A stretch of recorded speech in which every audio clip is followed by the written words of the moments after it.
Shout out to my people. Shout out to my people. Sending love, positivity, and good vibes to my people, man. I hope you guys are doing good today. I'm doing great. Today we got a clip of Dr. Umar Johnson, so I hope you guys enjoy it. Make sure you guys like, comment, and subscribe, and hop into my bio where you can get my other social media platforms. So I love you guys. Let's get it.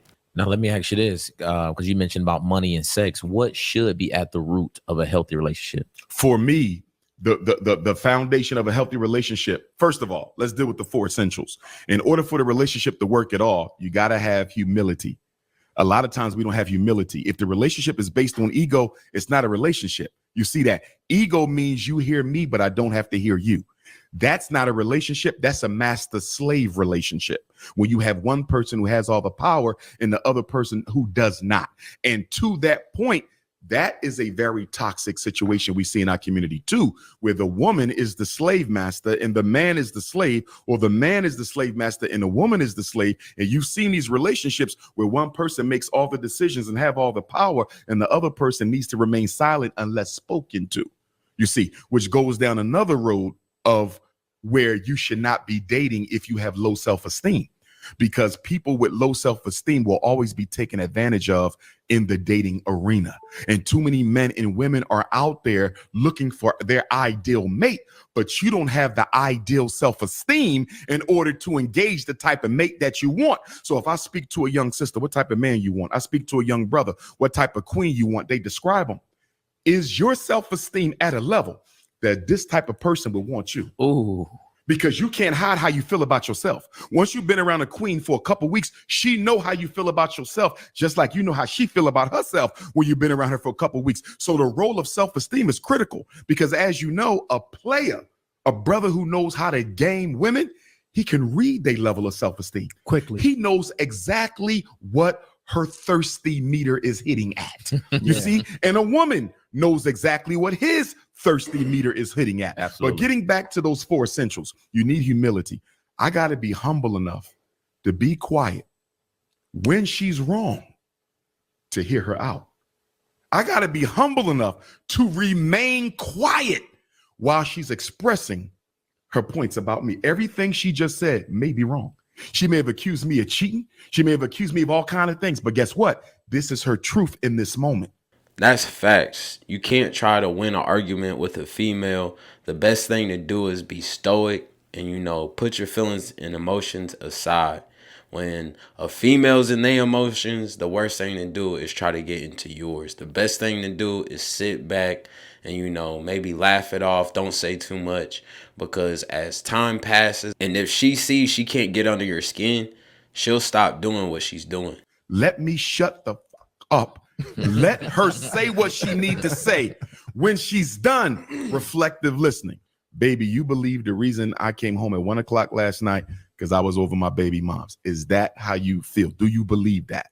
Okay, let me try to prove it. You see? Let me try to prove to you that I was not there. You see what I'm saying? Yeah. The problem with us, because most of us was raised by women, we get a little bitchy. You see that? So when our queen get bitchy, we want to get bitchy right back. That's not the behavior of a man. That's not masculine. Masculinity says she's in her pain. And because she's in her pain, I'm going to validate her even if she's incorrect, because I don't ever want her to feel that I don't understand where she's coming from. We get right into defense mode, raised by single black mothers. We want to give her back the same energy she's giving us. That's a gridlock. We don't move nowhere. You got to have humility. The next thing you got to have is you got to have communication. One of the biggest mistakes we have in our relationships in the black community, we want our partners to read our minds. If you're in a relationship with a woman who needs you to read her mind, that is an emotionally immature woman, and you need to end it. A woman should be able to tell a man what she wants and how she feels. And a man should be able to tell a woman what he wants and how he feels, because it goes both ways. Whenever you're in a relationship and somebody expects you to read their mind, as I've often said to sisters, I'm a psychologist, not a psychic. You understand? I observe and evaluate. I can't read. You see? So tell me how you feel. The reason why a lot of sisters would rather us feel them out than communicate to us how they feel is they're afraid of rejection. They don't want to verbalize it because they're afraid it may get rejected. So they would rather you read the mind so they don't have to garner the audacity to tell you exactly how they're feeling.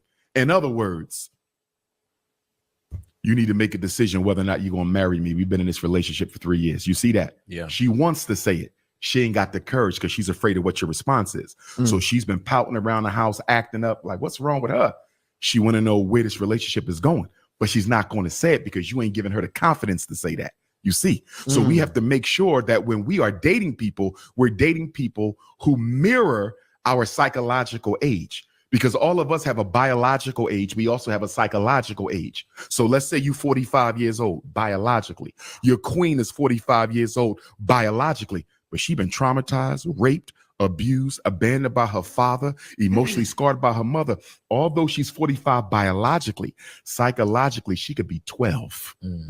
Psychologically, you could be 6. He is definitely cooking, giving out good advice, because that is so true. That's why you got to give time when you're vetting and dating people. Because if you hop into a relationship not knowing who that person is, a lot of the times it's down the road when you find out who this person truly is.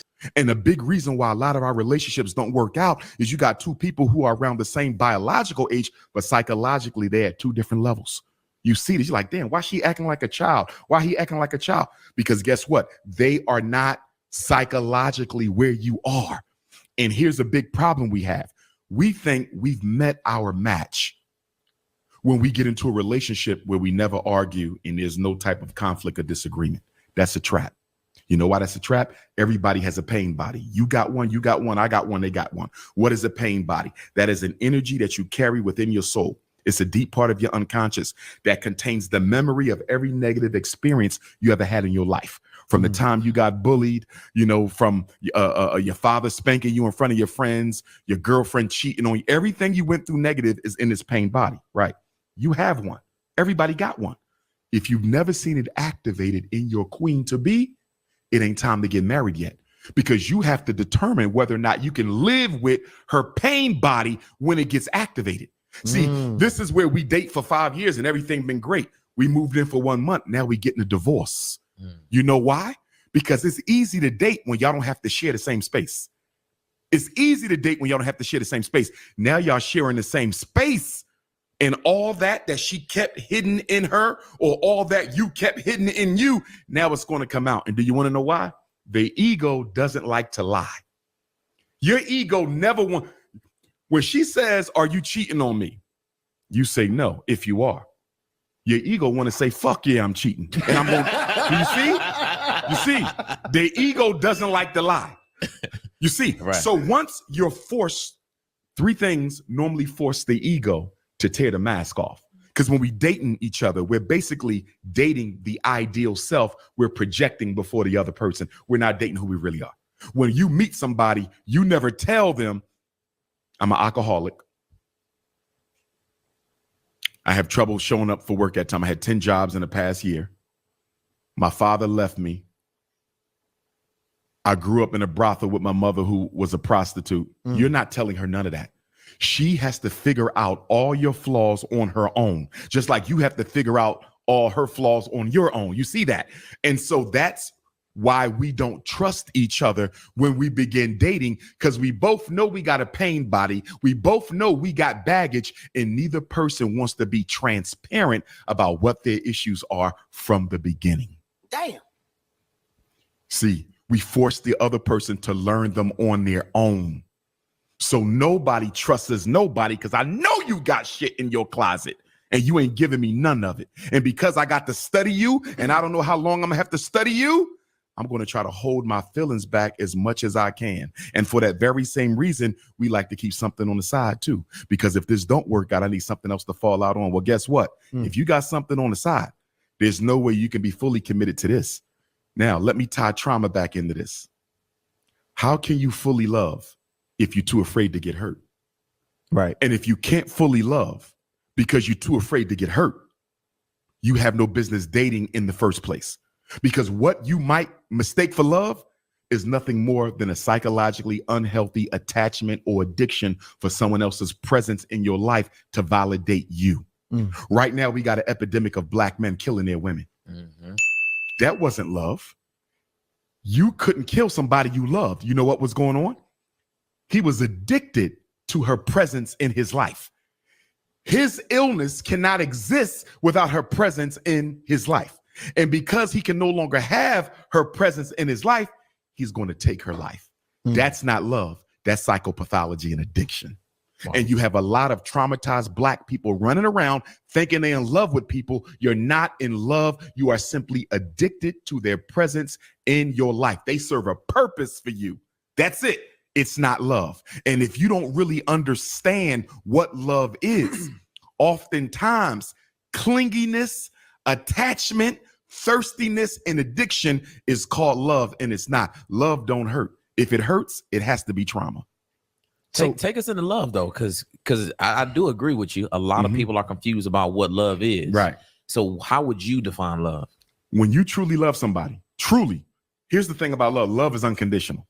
That's the first thing I want to say. Is it really? Love is unconditional. If it's conditions on it, it ain't love. It's a contract. That is definitely a gem right there. Love is definitely unconditional.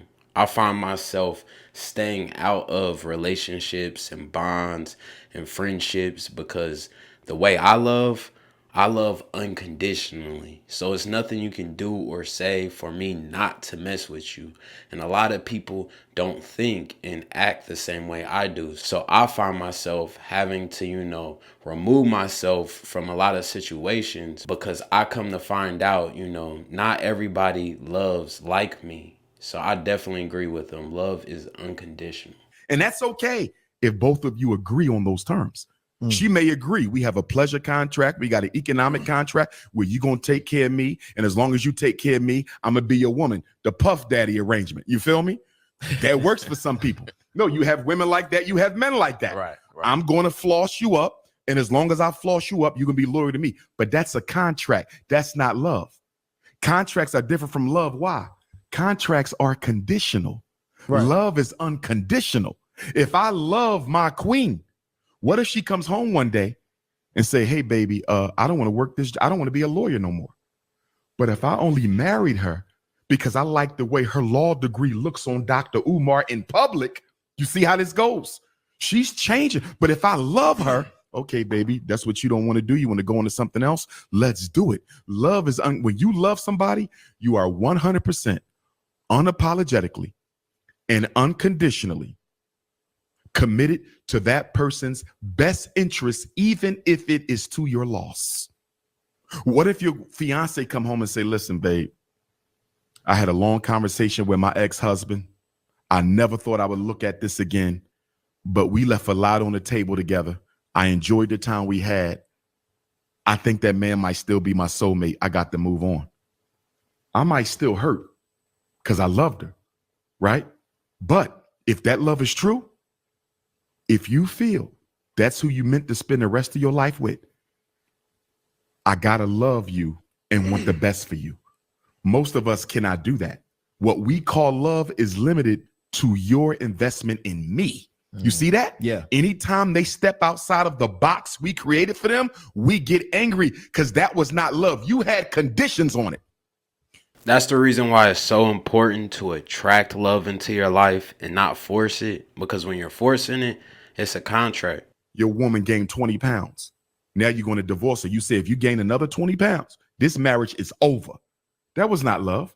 That was a contract because it had conditions. If I love that woman unconditionally, whether she gained 20, 30, 40, 50 pounds, I'm not going nowhere. Now, we might need to have a conversation about her health because I want you around for our children to get married. You understand? Right. But there's no such thing as ending a relationship because you stepped outside of my perfect box if you loved her. Love is unconditional. And most of what we got in the Black community are contracts disguised as loving relationships. Because, that's what I think of when I think of even the role of a man being to provide, to protect. I'm thinking those are conditions. Like this relationship will exist between us as long as you provide and you protect. Are those not conditions on the contract of love? Or? You are correct. Those are a little different, though, because those are expected gender roles that go back to the beginning of time. In other words, I know she's going to be birthing the babies. I know I'm expected to be the provider, even if she makes more than me. So gender roles are conditions, but because those are culturally determined, I would put them in a separate box because we come in understanding that this is part of what you're supposed to do as a man or as a woman versus don't gain no weight. Don't lose that job. Your income better not drop.